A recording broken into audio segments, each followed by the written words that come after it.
খবর শুনছেন দৈনিক সংবাদ চ্যানেল থেকে। আজ জানাবো পশ্চিমবঙ্গ দেশ এবং বিশ্বের বাছাই করা সমস্ত গুরুত্বপূর্ণ তাজা খবর। শুরুতেই জানিয়ে দেব সংবাদ শিরোনাম। প্রয়াত বর্ষীয়ান রাজনীতিবিদ মুকুল রায় হৃদরোগে আক্রান্ত হয়ে মৃত্যু। শুভেন্দুগড়ে ভাঙন ধরিয়ে তৃণমূলে 500 পরিবার, ভোটের মুখে বিজেপির হাতছাড়া ময়নার গ্রাম পঞ্চায়েত। মুকুল রায়ের মৃত্যুর জন্য দায়ী বিজেপি, বিস্ফোরক অভিযোগ ফিরহাদের। কেন্দ্রীয় বাহিনী নামানো হোক, রাজ্যের ভূমিকায় চরম ক্ষুব্ধ হাইকোর্ট, এবার কড়া নির্দেশ বিচারপতির। সেবার সুযোগ দিন, বিকশিত বাংলা গড়ব, 26-এর লক্ষ্যে বঙ্গবাসীকে আবেগী চিঠি মোদির। আর তো 2 মাস, লিখে রাখুন, সরকার বিজেপি করছে, ক্ষমতায় এলেই খেলা ঘোরানোর বার্তা শুভেন্দুর। ও আমার ক্ষতি করার কারিগর, মুকুল রায়ের প্রয়াণের পর সোশ্যাল মিডিয়ায় বিস্ফোরক পোস্ট কুণালের, সরগরম রাজ্য রাজনীতি। লক্ষ্মীর ভান্ডারে দিদি আগে 1000 টাকা দিতেন, এখন 1500, তাই বিজেপি ছেড়ে তৃণমূলে গেলাম। দল বদলের আসল কারণ নিজেই বললেন পঞ্চায়েত প্রধান। তৃণমূলের প্রার্থী তালিকায় অপারেশন ক্লিন, 40 জন বিধায়কের টিকিট কাটার সম্ভাবনা, নজরে রিপোর্ট কার্ড। আমরা টিএমসি করি, আমার ছেলেও টিএমসি করত, মুখ খুললেন জঙ্গি উমরের মা। বাংলার এই 5 জেলায় কে জিততে চলেছে, জানুন সম্ভাব্য ফল। বাংলায় এবার বিজেপি সরকার হচ্ছেই, ভোটের আগেই রাজ্যবাসীর জন্য বড় ধামাকা মোদির। আমাদের বিধায়কদের পায়ের তলায় এসে পড়তে হবে, ইন্দাসের শিক্ষককে হুঁশিয়ারি বিজেপি নেতার। অবশেষে চূড়ান্ত তালিকা প্রকাশ করল কমিশন, নাম বাদ প্রায় 1 কোটির, ভোট মুখে তুমুল চাপে রাজ্য। যুবসাথী প্রকল্পে একসঙ্গে মিলবে 6000 টাকা, কারা কারা পাবেন এই টাকা, শর্ত বেঁধে দিল রাজ্য। বিজেপিতে থাকার সময় অনেক, মুকুলের মৃত্যুতে বড় কথা বললেন দিলীপ। অভিষেকেই সব ব্যবস্থা করেছেন, জানালেন মুকুল পুত্র শুভ্রাংশু। লাডলি বহনায় নয়া গেরো, 3000 টাকা প্রতিশ্রুতি ও কোষাগারের দ্বন্দ্বে উত্তাল মধ্যপ্রদেশ বিধানসভা। লাইনে তুমুল ঝগড়া, ধস্তাধস্তি, শেষে আরামবাগে ফর্ম দিতে হলো সিভিক ভলেন্টিয়ারদের। রাহুল বনাম মিঠুন ইস্যুতে দ্বিধাবিভক্ত বঙ্গ বিজেপি, রাজ্যসভায় কে, আদিনব্য দ্বন্দ্ব চরমে। বিধানসভায় মুকুল রায়ের মরদেহে শ্রদ্ধা জ্ঞাপন, বিমান অভিষেক শোভন দেবদের, এলেন না শুভেন্দু। সোনার বাংলা প্রতারিত হয়েছে তৃণমূল আমলে, ভোটমুখী বাংলাকে চিঠিতে একাধিক প্রতিশ্রুতি মোদির। হালি শহরের শ্মশানের শেষকৃত্য সম্পন্ন মুকুল রায়ের, শেষ যাত্রায় শুভ্রাংশুর সঙ্গেই হাঁটলেন অভিষেক। ভাইয়ের পর পালা দিদি মমতার, কলকাতায় মন্তব্য দিল্লির মুখ্যমন্ত্রীর, সভা তো ফাঁকা, কটাক্ষ তৃণমূলের। আমার দীর্ঘদিনের রাজনৈতিক সহকর্মী ছিলেন, মুকুল রায়ের মৃত্যুতে কি লিখলেন মমতা বন্দ্যোপাধ্যায়। মুকুল রায়ের প্রয়াণে শোকাহত শুভেন্দু, কি বার্তা বিরোধী দল নেতার। বাংলার 12.5 লক্ষ ছাত্রছাত্রীকে সাইকেল দেবে রাজ্য সরকার, সামনে এলো দিনক্ষণ। মহিলা মুসলিম জানতে পেরেই কম্বল দিতে অস্বীকার বিজেপি নেতার, রাজস্থানে হৈ হৈ কাণ্ড। লাঠি হাতে পুলিশের দাদাগিরি, ভিডিও শেয়ার করে নিন্দায় সরব হলেন শুভেন্দু অধিকারী। সাফ করব, এবার মুসলিমরাও বিজেপিকে ভোট দেবে, তৃণমূলকে হুঁশিয়ারি শুভেন্দুর। কাঠমান্ডু যাওয়ার রাস্তায় নিয়ন্ত্রণ হারিয়ে নদীতে উল্টে পড়ল বাস, নেপালে নিহত অন্তত 18, আহত আরও অনেকে। উচ্চ মাধ্যমিক চলাকালীন মাইকে সরকারি প্রচার, বিডিও অফিসেই ধর্নায় বিজেপি নেতা, ছুটে এলেন বিধায়ক। হিন্দি নয়, বাংলা ভাষাতেই ভাষণ দিতে হবে, বঙ্গ বিজেপিকে ফরমান কেন্দ্রীয় নেতৃত্বের। 17 ত্রিপুরার পুনরাবৃত্তি হবে বাংলায়, পঞ্চায়েত প্রতিনিধিদের পদত্যাগ নিয়ে বড় হুঁশিয়ারি বিরোধী দলনেতার। ওনাকে বাধ্য করা হয়েছিল তৃণমূলে যোগ দিতে, মুক্তি পেলেন। মুকুল প্রয়াণে বড় মন্তব্য শ্রমিকের। খাস কলকাতায় চলন্ত গাড়িতে তরুণীকে শ্লীলতাহানি, ফিল্মি কায়দায় অভিযুক্তকে পাকড়াও পুলিশের। বিজেপি ক্ষমতায় এলেই মহিলাদের 3000 টাকা, ফের প্রকাশ্য মঞ্চ থেকে ঘোষণা শুভেন্দুর। ফাগুনের শুরুতেই নিম্নচাপের ভ্রুকুটি, সপ্তাহভর ঝড় বৃষ্টিতে ভিজতে পারে রাজ্যের একাধিক জেলা। পরিবর্তন যাত্রার উদ্বোধনে বেঞ্জির আয়োজন বিজেপির, 48 ঘন্টা ধরে নেতার মেলা বসতে চলেছে পশ্চিমবঙ্গ জুড়ে। নবদ্বীপে গঙ্গায় স্নান করতে গিয়ে জলে নিখোঁজ ইসকন ভক্ত, ঘটনাস্থলে সিভিল ডিফেন্স ও পুলিশ। প্রবল ঝাঁকুনি, মুহূর্তে উল্টে গেল যাত্রী বোঝাই বাস। ভয়াবহ দুর্ঘটনা যোগীরাজ্যে, মৃত্যু কমপক্ষে 5 জনের, আহত অন্তত 16। অভিজ্ঞ নেতাকে পেয়েছিলাম, কিন্তু বিজেপি ছেড়ে কেন? প্রয়াত মুকুলকে নিয়ে বড় কথা দিলীপের। নেই ভোটার তালিকায়, সেই ভোটার নিরাপত্তায় সময়েই বাহিনী মোতায়েন বৈঠক। দুর্বলতা প্রকাশ্যে কটাক্ষ তৃণমূলের। নিজের স্ত্রীকে ধারালো অস্ত্র দিয়ে কুপিয়ে খুন করল স্বামী, হাসপাতালে গ্রেপ্তার। যারা ভারতীয় নয় তাদের নাম থাকবে না, তথ্য যাচাইয়ের কাজ শুরু হতেই বড় দাবি শুভেন্দুর। এতক্ষণ শুনছিলেন সংবাদ শিরোনাম, এখন আসছি বিস্তারিত খবরে। প্রয়াত বর্ষিয়ান রাজনীতিবিদ মুকুল রায় হৃদরোগে আক্রান্ত হয়ে রবিবার রাতে মৃত্যু হয় তার। দীর্ঘদিন ধরে কোমায় ছিলেন, লড়াই চলছিল প্রতিনিয়তই। অবশেষে রবিবার রাতে অ্যাপোলো হাসপাতালে শেষ নিঃশ্বাস ত্যাগ করেন বর্ষিয়ান রাজনীতিবিদ। মৃত্যুকালে তার বয়স হয়েছিল 72 বছর। স্বাস্থ্যের কারণে বহুদিন রাজনীতি থেকে ছিলেন দূরে, কিন্তু আলোচনায় ছিলেন তিনি সবসময়। তার প্রয়াণে শোকস্তব্ধ তার পরিবার। শেষ যুদ্ধ জিততে পারলেন না, অনেক কষ্ট পাচ্ছিলেন। প্রতিক্রিয়া ছেলে শুভাংশু রায়ের। পরিবার সূত্রে খবর, অ্যাপোলো হাসপাতাল থেকে মুকুল রায়ের মৃতদেহ নিয়ে আসা হবে তার কাঁচরাপাড়ার বাড়িতে। মুকুল রায়ের প্রয়াণের খবরে রাজনৈতিক মহলে শোকের ছায়া নেমে এসেছে। তার মৃত্যুতে শোক প্রকাশ করেছেন একদা সহযোদ্ধা পার্থ ভৌমিক। বলেছেন, একই দলে থেকে কাজ করেছেন, রাজনীতি করেছেন, বিরোধী নেতা হিসেবেও। মুকুল প্রয়াণে তিনি শোকাহত। একসময় তৃণমূল কংগ্রেসের সেকেন্ড ইন কমান্ড বলেই পরিচিত ছিলেন তিনি। তৃণমূল প্রতিষ্ঠার সময় থেকেই দলে ছিলেন মুকুল রায়। একসময় তাকে দলের চাণক্য বলা হতো। নেপথ্যে থেকে নীতি নির্ধারণ করতেন। রাজনৈতিক সমীকরণ বোঝা ও সাজানোয় তার ক্ষুরোধার বুদ্ধি সদা আলোচনায় থেকেছে। একদা মমতা বন্দ্যোপাধ্যায়ের অন্যতম বিশ্বস্ত সৈনিক। 2017 সালের 11ই অক্টোবর তৃণমূল তৈরির 2 দশকের মাথায় দল ছাড়েন, জোড়াফুল শিবির ছাড়ার ঘোষণা করেন। সবকিছু ঠিক থাকলে আগামী মাস অর্থাৎ মার্চের শুরুতেই বঙ্গ বিধানসভা নির্বাচনের দিন ঘোষণা হতে পারে। তার আগে ক্রমশ চড়ছে রাজনৈতিক পারদ। এর মধ্যেই শুভেন্দু অধিকারীর গড় হিসাবে পরিচিত পূর্ব মেদিনীপুরে বড়সড় ভাঙন বিজেপিতে। বিজেপি ছেড়ে তৃণমূলে যোগ ময়নার গজিনা গ্রাম পঞ্চায়েত সদস্য সহ প্রায় 500 পরিবারের। এর ফলে বিজেপির হাতছাড়া হলো গজিনা গ্রাম পঞ্চায়েত, যা ভোটের মুখে বিজেপির কাছে বড়সড় ধাক্কা বলেই মনে করছে রাজনৈতিক মহল। শুধু তাই নয়, খোদ শুভেন্দু অধিকারীর জেলায় বিজেপিতে ভাঙন শাসক দল তৃণমূলকে বাড়তি অক্সিজেন দেবে বলেই মনে করা হচ্ছে। 26-এর বিধানসভা নির্বাচন বঙ্গ বিজেপির কাছে বড় চ্যালেঞ্জ। তৃণমূল কংগ্রেসকে ক্ষমতাচ্যুত করার চ্যালেঞ্জ নিয়েছেন শুভেন্দু অধিকারী, কিন্তু তার আগেই খোদ নিজের জেলাতেই চ্যালেঞ্জের মুখে বিরোধী দলনেতা। গত কয়েকদিন আগে বিজেপি ছেড়ে তৃণমূলে যোগ দেন ময়নার বিজেপি নেতা চন্দন মণ্ডল। এবার স্থানীয় তৃণমূল নেতৃত্বের হাত ধরে তৃণমূলে যোগ দিলেন তার স্ত্রী খুকুরানী মণ্ডল এবং স্থানীয় গজিনা গ্রাম পঞ্চায়েত সদস্যা কাকলি চৌধুরী। একই সঙ্গে তৃণমূলে যোগ দিয়েছে এলাকার অন্তত 500টি পরিবার। এহেন দল বদলের পরে বিজেপি হাতছাড়া হলো গজিনা গ্রাম পঞ্চায়েত। গত কয়েকদিন আগেই বিজেপি ছেড়ে তৃণমূলে যোগ দেন ময়নার বিজেপি নেতা চন্দন মণ্ডল। এবার স্থানীয় তৃণমূল নেতৃত্বের হাত ধরে তৃণমূলে যোগ দিলেন তার স্ত্রী খুকুরানী মণ্ডল এবং স্থানীয় গজিনা গ্রাম পঞ্চায়েত সদস্যা কাকলি চৌধুরী। একই সঙ্গে তৃণমূলে যোগ দিয়েছে এলাকার অন্তত 500টি পরিবার। বিজেপিতে যোগ দেওয়ার পর থেকেই অসুস্থ হয়ে পড়েছিলেন একসময়ের তৃণমূলের second in command Mukul Roy. মানসিকভাবে বিধ্বস্ত হয়েছিলেন, তার জেরেই মৃত্যু হয়েছে তার। মুকুল রায়ের মৃত্যুর পরে এমনই বিস্ফোরক অভিযোগ করলেন রাজ্যের মন্ত্রী তথা মেয়র ফিরহাদ হাকিম। সল্টলেকের বেসরকারি হাসপাতালে রবিবার রাতে শেষ নিঃশ্বাস ত্যাগ করেছেন মুকুল রায়। সোমবার তাকে শ্রদ্ধা জানিয়েছেন তার একসময়ের সতীর্থরা। হাসপাতাল থেকে প্রথমে তার মরদেহ নিয়ে যাওয়া হয় বিধানসভায়, সেখান থেকে দেহ নিয়ে যাওয়া হয় কাঁচরাপাড়ার বাড়িতে, সেখান থেকে দেহ নিয়ে যাওয়া হচ্ছে হালিশহর শ্মশানে। গোটা রাস্তাতেই হাজির ছিলেন তৃণমূলের সর্বভারতীয় সাধারণ সম্পাদক অভিষেক বন্দ্যোপাধ্যায়।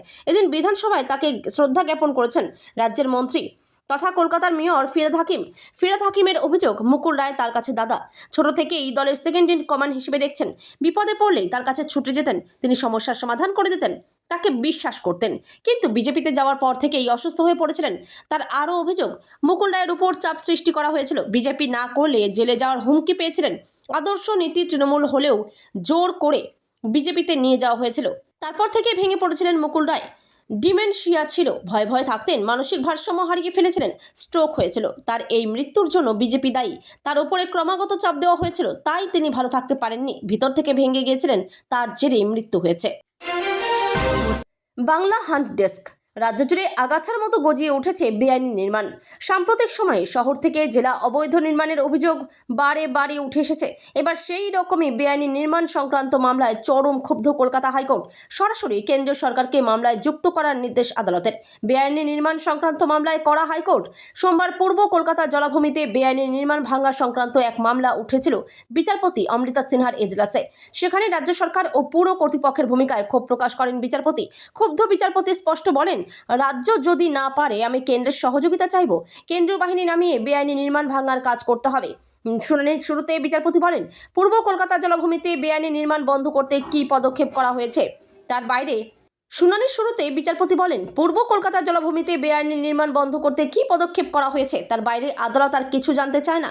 প্রতিদিন শুধু রিপোর্ট জমা হচ্ছে, আমি রিপোর্ট দেখতে চাই না। কী পদক্ষেপ নেওয়া হয়েছে সেটা জানতে চাই আমি। 20 ফেব্রুয়ারি দক্ষিণ 24 পরগনার জেলাশাসক রিপোর্ট দাখিল করায় এই মন্তব্য করেন বিচারপতি। পূর্ব কলকাতা জলাভূমি কর্তৃপক্ষের আইনজীবীর বক্তব্য, চৌবাগা সহ বেশ কয়েকটি জায়গায় বেআইনি নির্মাণে বিদ্যুৎ সংযোগ বিচ্ছিন্ন করতে যাওয়া হয়েছিল। যেখানে পুর কর্তৃপক্ষ উপস্থিত ছিল না, সেখানে এলাকার মানুষজন বড় আকারে আন্দোলন করছে। 2026-এর বিধানসভা নির্বাচনকে পাখির চোখ করে এবার নজিরবিহীন পদক্ষেপ নিলেন প্রধানমন্ত্রী নরেন্দ্র মোদী। সরাসরি পশ্চিমবঙ্গের আম জনতার উদ্দেশ্যে বাংলা ভাষায় একটি দীর্ঘ চিঠি লিখলেন তিনি।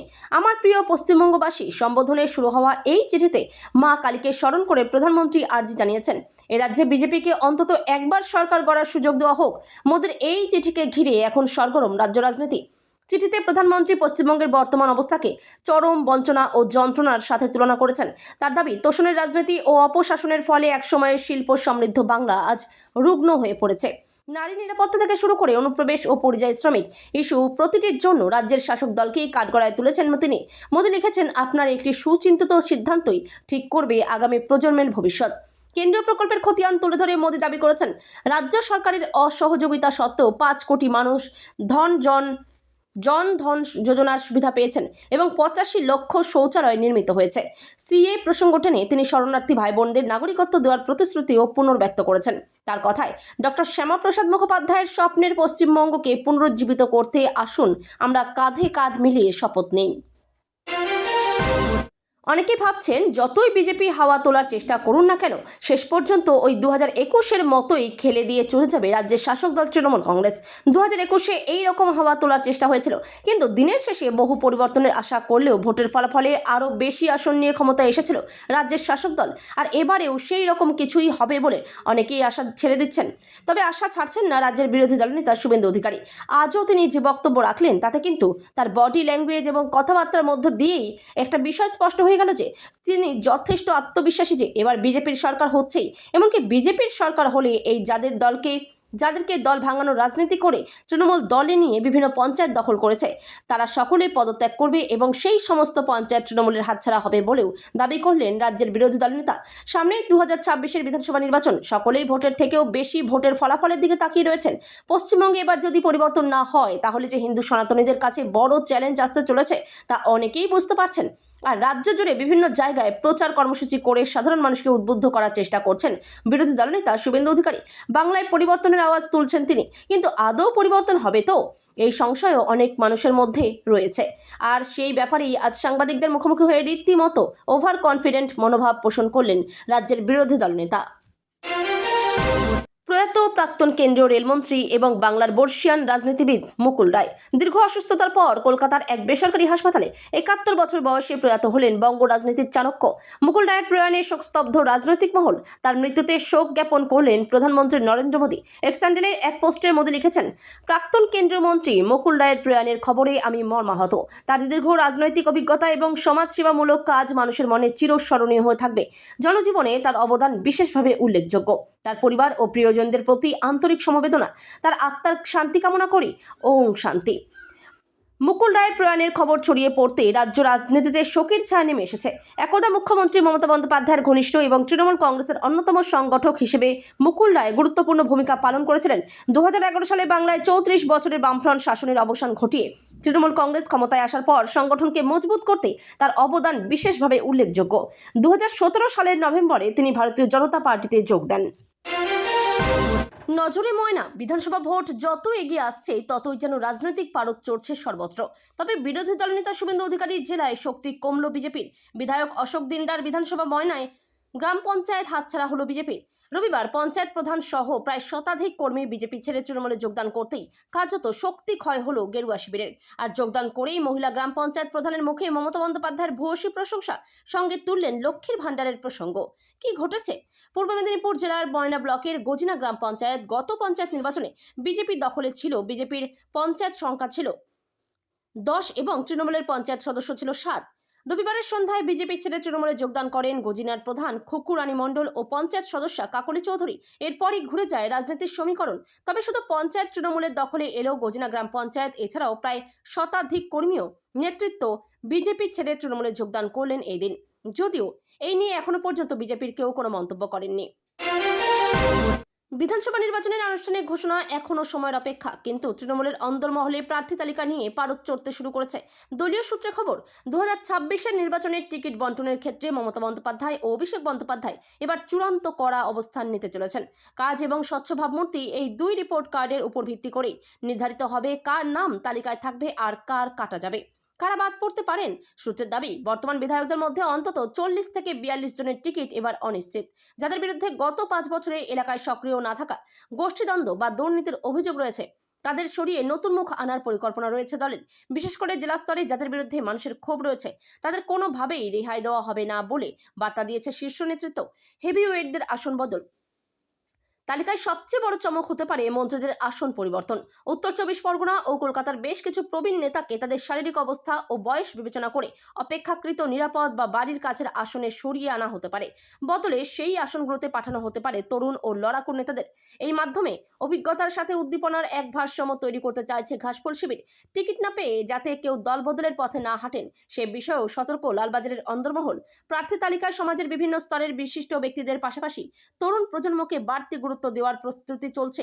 রাজনৈতিক বিশ্লেষকদের মতে 2021-এর ভাঙন থেকে শিক্ষা নিয়ে এবার অত্যন্ত সাবধানে ও বৈজ্ঞানিক পদ্ধতিতে ঘুঁটি সাজাচ্ছে তৃণমূল কংগ্রেস।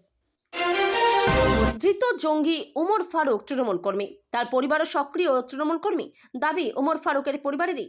আর এই নিয়ে শোরগোল পড়ে গিয়েছে। তারই মধ্যে বিজেপি সাংসদ খগেন মুর্মুর দাবি, তৃণমূল জামাত সহ জঙ্গি সংগঠনগুলির সঙ্গে আঁতাত করেছে, জঙ্গিদের ব্যবহার করা হবে ভোটের কাজেও। ধৃত জঙ্গি ওমর ফারুকের মা TV9 বাংলাকে বলেন, আমরা তৃণমূল পার্টি করি। বিজেপি নেতার বিস্ফোরক দাবি, তার ওপর হামলার অভিযুক্তরাও জঙ্গি বা জামাতের সদস্য। বস্তুত খগেন মুর্মুর ওপর সম্প্রতি হামলা চালানো হয়েছিল। দীর্ঘদিন হাসপাতালে ভর্তি ছিলেন তিনি। সেই ঘটনায়